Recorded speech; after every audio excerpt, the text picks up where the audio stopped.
అమ్మ మాతృత్వం ప్రతి స్త్రీ యొక్క కల.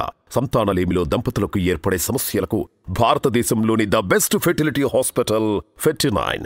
ఫెర్టినైన్ అంటే సంతానం, ఫెర్టినైన్ అంటే సామాజిక సాధికార బస్ యాత్ర సందర్భంగా విచేసిన మంత్రివర్యులు మేరు నాగార్జున గారికి, డిప్యూటీ సీఎం అమ్జద్ బాషా అన్నకు,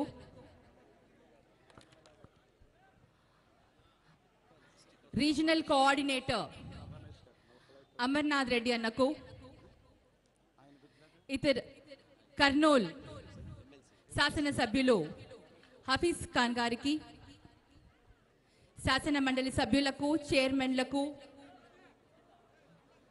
ఇతర ప్రజాప్రతినిధులకు, ముఖ్యంగా ఈ కార్యక్రమానికి అధ్యక్షత వహిస్తున్న మీ శాసనసభ్యులు మేడ మల్లికార్జున రెడ్డి అన్నకు, ఇక్కడకు విచ్చేసిన రాజంపేట నియోజకవర్గ ప్రజలందరికీ కూడా నా హృదయపూర్వక నమస్కారాలు తెలియజేసుకుంటున్నాను. సామాజిక సాధికారత అన్న పదానికి అసలైన అర్థం చెప్పిన నాయకుడు మన ముఖ్యమంత్రి వైఎస్ జగన్మోహన్ రెడ్డి గారు. ఒక చేనేత బిడ్డగా మీ ముందర ఉన్నానంటే అన్న ఆశీర్వాదంతో ఈరోజు ఇక్కడ ఉండగలిగాను. ప్రతి ఒక్కరూ కూడా ఆలోచించాల్సిన సమయం వచ్చింది. బీసీ, ఎస్సీ, ఎస్టీ, మైనారిటీలు ఎప్పుడు కూడా రాజ్యాధికారం మనకు లేదని, చట్టబద్ధత కల్పించాలని ఎన్నోసార్లు ఉద్యమాలు చేశాం. మనకు రాజ్యాధికారం కావాలని ఎన్నో పోరాటాలు చేశాం. కానీ ఏ పార్టీ నాయకులు, ఏ ప్రభుత్వం కూడా పట్టించుకోలేదు. ఈరోజు మన ముఖ్యమంత్రి, మన నాయకుడు, మనసున్న నేత మన జగన్మోహన్ రెడ్డి అన్న బీసీ, ఎస్సీ, ఎస్టీ, మైనారిటీలకు ఆ ప్రాధాన్యత ఇస్తూ బీసీ, ఎస్సీ, ఎస్టీ, మైనారిటీలకు రాజ్యాధికారం కల్పిస్తూ సమన్యాయం చేస్తూ ముందుకు వెళ్తున్నారు. మరి ఇటువంటి సమయంలో బీసీలందరూ కూడా ఆలోచించాలి. ఇలాంటి అవకాశం మరి ఎప్పుడన్నా వస్తుందో? ఎవరన్నా ఇచ్చారా? ఎవరు ఇవ్వలేదు. మరి ఇటువంటి అవకాశాన్ని మనం అందరం కూడా సద్వినియోగం చేసుకోవాలి. బీసీలందరూ కూడా ఐక్యం అవ్వాలి. అప్పుడే ఏదైతే మన కోసం జగనన్న ఒక దారి చూపిస్తున్నారో ఆ దారిలో మనం అందరం ముందుకు పోవాలి. రాజ్యాధికారం సంపాదించుకోవాలి. మన ముందు భవిష్యత్ తరాలకి కూడా ఒక దారి చూపించాలి అంటే బీసీలందరూ కూడా ఐక్యమై మరి ఒక్కసారి జగనన్నకు అండగా ఉండి మరి జగనన్నను ముఖ్యమంత్రి చేసుకోవాలి. అప్పుడైతేనే మనం కలల కన్నా ఈ స్వరాజ్యం మనకు వస్తుంది. ఈ కలల కన్నా ఈ రాజ్యాధికారం మనకు వస్తుంది. బీసీలకు పరిపాలించే హక్కును మనకు ప్రసాదిస్తున్నాడు. మరి ఇంతటి మంచి అవకాశాన్ని మనందరం కూడా ఉపయోగించుకోవాలని ప్రతి ఒక్క బీసీ, ఎస్సీ, ఎస్టీ, మైనారిటీలకు తెలియజేస్తున్నాను.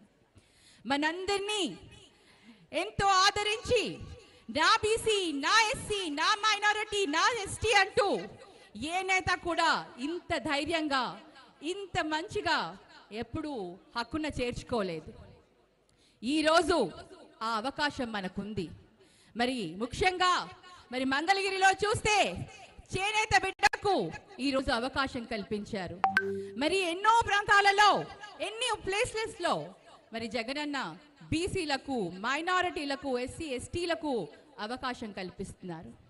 మరి ఈరోజు ఒక రాజ్యాధికారమే కాకుండా ప్రజల కోసం చేసిన సేవల్ని ఒకసారి అందరూ గుర్తు చేసుకోండి.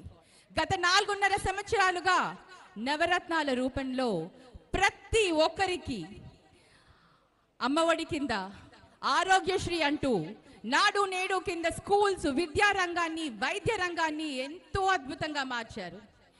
ఎవరు కూడా ఊహించని విధంగా పిల్లలకి ఇంగ్లీష్ మీడియం ఎడ్యుకేషన్ ఇస్తూ, డిజిటల్ క్లాస్ రూమ్స్ ప్రొవైడ్ చేస్తూ, మంచి పోషకాహారం ఇస్తూ, ప్రతి పిల్లవాడికి, ప్రతి పేద విద్యార్థికి ఈరోజు అండగా ఆసరాగా నిలబడ్డారు. మహిళలకు భద్రత కల్పిస్తూ, మహిళలకు ఆర్థికంగా బలోపేతం చేస్తూ, మహిళా సాధికారతని ఈరోజు మనందరికీ మన ముందుకు తీసుకొని వస్తున్నారు. మహిళలను బలోపేతం చేస్తే సమాజంలో మార్పు వస్తుందని ఆశించారు అన్న. అటువంటి గొప్ప మనసున్న అన్నకు మనం అందరం కూడా అండగా ఉండాలి. చేనేతలు కానివ్వండి, సమాజంలో ఎంతో మంది వృత్తులు చేసుకున్న వాళ్ళందరికీ కూడా ఈరోజు ఆసరాగా నిలబడి చేయూతని అందిస్తున్న జగనన్న మరి మన కోసం, మనందరి కోసం అహర్నిశలు తపిస్తూ చేసే ప్రతి సంక్షేమ పథకం కూడా పేదవాడికి అందాలి, వాళ్ళ జీవితంలో మార్పులు తీసుకొని రావాలి అని ఎంతో చక్కగా ఆయన సంక్షేమ పథకాలను రూపొందించారు. ఈరోజు ఆ సంక్షేమ పథకాల లబ్ధి పొందిన ప్రతి ఒక్క గుండెల్లో అన్న చిరస్థాయిగా ఉన్నాడు. మరి మన అందరం కూడా జగనన్నకు అండగా ఉండాలి, ఆసరాగా ఉండాలి. ఆయనకు ఇప్పుడు మన సమయం, మన అవసరం ఉంది. మనందరం ఏకమై మరొకసారి ఆయనను ముఖ్యమంత్రిగా గెలిపించుకోవాలి. అలాగే మీ నియోజకవర్గం శాసనసభ్యులు మేడ మల్లికార్జున్ రెడ్డి అన్న ఎంతో సౌమ్యుడు, ఎంతో సహనం, ఓపిక ఉన్న వ్యక్తి. నేను గతంలో కూడా చూశాను. గతంలో కూడా నేను రాజంపేట వచ్చాను. 2019లో ఎలక్షన్స్ ముందర వచ్చి క్యాంపెయినింగ్ కూడా చేశాను. అన్నకున్న ఆదరణ, మీ అందరి అభిమానం ఇలాగే ఎప్పుడూ కూడా ఉండాలి.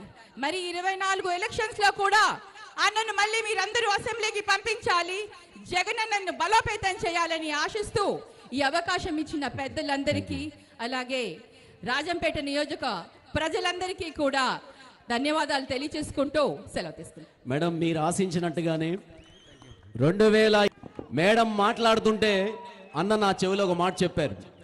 చిన్నపిల్లలు చాలా మంది డ్యాన్స్ చేశారు కదా, చాలా దూరం నుంచి వచ్చారు, చివరిలో ఖచ్చితంగా అందరూ ఉన్నట్టుగానే ఒకసారి వేదిక పైకి పిల్లల్ని పిలిచి సత్కరిద్దామన్నాడు. సో కనీసం కింద స్థాయి వ్యక్తుల్ని కూడా ఏ మాత్రం మర్చిపోని వ్యక్తి ఎమ్మెల్యే గారు. అటువంటి వారిని గెలిపించకపోతే ఎవరిని గెలిపించాలి మేడం? తర్వాత ఎమ్మెల్సీ రమేష్ బాబు గారు ప్రసంగించవలసిందిగా ఆహ్వానిస్తున్నాం. జై జగన్, జై జగన్. ఇక్కడ విచ్చేసిన ప్రతి ఒక్క అమ్మకు, అక్కకు, అన్నకు, తమ్మునికి, ప్రతి ఒక్క అవ్వకు, తాతకు పేరు పేరున మీ రమేష్ శిరస్సు వంచి మీ పాదాలకు నమస్సుమాంజలి తెలియజేస్తున్నానన్నా.